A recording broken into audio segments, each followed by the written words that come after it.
Hai Visioners, kembali lagi kita membahas hal-hal seputar psikologi. Deja vu adalah saat kamu merasa apa yang terjadi sekarang pernah dialami di masa lalu. Ada beberapa teori untuk menjelaskan mengapa deja vu bisa terjadi. Kayaknya aku pernah kesini deh, nggak mungkin. Tempatnya aja baru buka hari ini. Banyak di antara kita yang mengalami hal serupa. Pergi ke suatu tempat dan merasa bahwa tempat itu pernah dikunjungi sebelumnya. Padahal kita baru pertama kali ke sana. Hal ini dinamakan sebagai fenomena deja vu. Banyak ilmuwan dan psikolog menyatakan penemuan-penemuan mengenai deja vu. Berikut ini beberapa teori tentang deja vu yang bisa kamu pahami.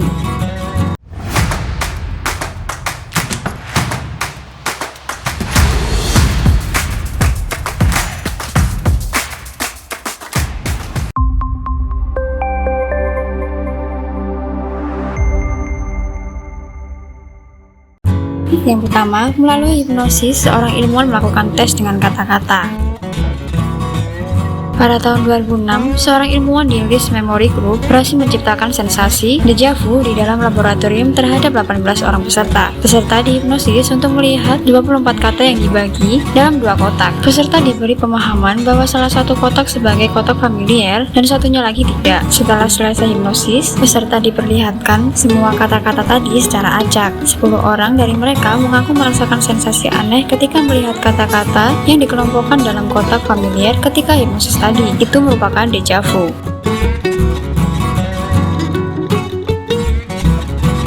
Yang kedua, perasaan diawali oleh kenangan atau memori palsu.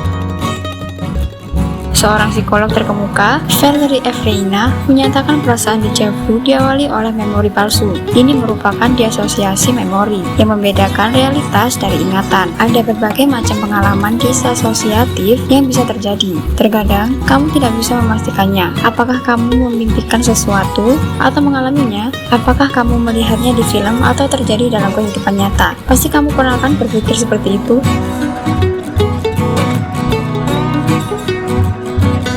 Yang ketiga, semacam gangguan sirkuit jangka panjang dan jangka pendek di dalam otak.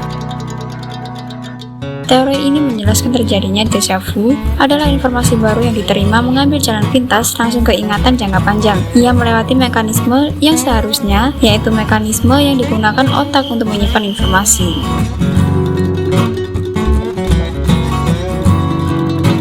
Yang keempat, teori optical pathway delay.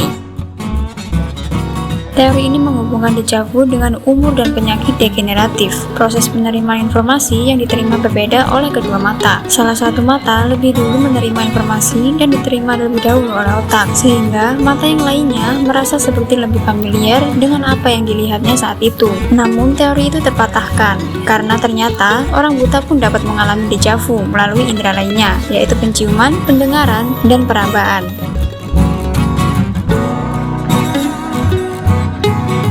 Yang kelima dikaitkan dengan korteks renal pada otak. Korteks renal adalah area otak yang membuat kita merasa akrab. Sampai kini belum diketahui bagaimana cara mengaktifkan area ini tanpa memicu area lain yang berhubungan dengan memori. Sulit sekali menentukan apa yang terasa akrab dengan deja vu, karena rasa akrab biasanya sama dan tidak spesifik.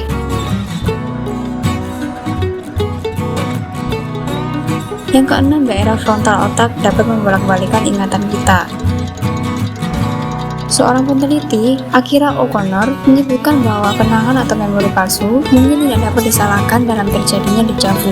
Mungkin saja fenomena itu terjadi ketika otak sedang memeriksa memori. Ia melakukan penelitian terhadap 21 peserta dengan cara memberikan daftar kata-kata yang berhubungan dalam satu tema, yaitu tidur. Ketika ditanyai, apakah peserta tahu dengan tidur, peserta menjawab, mungkin pernah.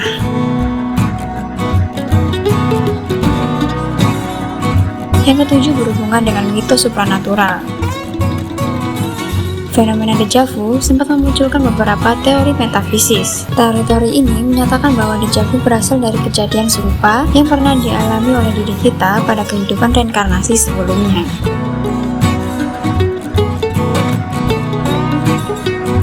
Nah, Visioners, itulah beberapa teori yang menjelaskan mengenai artinya deja vu. Semoga bisa memberi pencerahan bagi kamu yang penasaran ya. Mau percaya yang mana, itu kembali ke diri kamu sendiri.